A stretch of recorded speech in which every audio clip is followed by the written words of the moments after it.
ஹே hello guys, welcome back. So Erode டிஸ்ட்ரிக்ட்லேயே இருக்க ரொம்பவே பாப்புலரான ஒரு கோயில் பற்றி தான் நான் சொல்ல போகிறேன். இந்த கோயில் வந்துட்டு ஈரோடு டிஸ்ட்ரிக்டில் உள்ள கோபிச்செட்டிப்பாளையம் அப்படிங்கிற ஒரு ஊரில் தான் இருக்குது. ஸோ இந்த கோயில் பேர் வந்துட்டு பாரியூர் அம்மன் அப்படின்னு சொல்லுவாங்க. அதுவும் இல்லாமல் இந்த கோயில் வந்துட்டு இந்த கோயிலோட அம்மன் வந்துட்டு ரொம்பவே ஸ்பெஷல் அப்படின்னு சொல்லுவாங்க. அதுவும் இல்லாமல் இந்த அம்மன் ரொம்பவே பவர்ஃபுல் அப்படின்னும் சொல்லுவாங்க. ஸோ இந்த கோயில் வந்துட்டு வருஷத்துலேயே ஒரு டைம் தான் நல்லா பிரம்மாண்டமாக இருக்கும். அது எப்போனா பொங்கல் அன்னைக்கு மட்டும்தான். பொங்கல் அன்னைக்கு இந்த கோயில் வந்துட்டு எப்படி சொல்கிறது, ஒரு திருவிழா மாதிரி இருக்கும். நிறையா தூரி எல்லாமே போட்டு பிரம்மாண்டமாக இருக்கும். நார்மல் டேஸில் வந்தீங்கன்னா ஒரு நார்மல் கோயில் மாதிரி தான் இருக்கும். அதே பொங்கல் டைமுக்கு வந்தீங்கன்னா இந்த கோயிலே வாவ் மாதிரி இருக்கும். ஸோ இந்த கோயிலோட ஸ்பெஷாலிட்டி என்னென்னா, வருஷம் இதில் பூ மிதிப்பாங்க.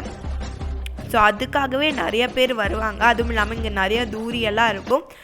இந்த கோயில் பற்றி நிறையா தெரிஞ்சுக்கணுன்னா பாட்டு பாருங்கள்.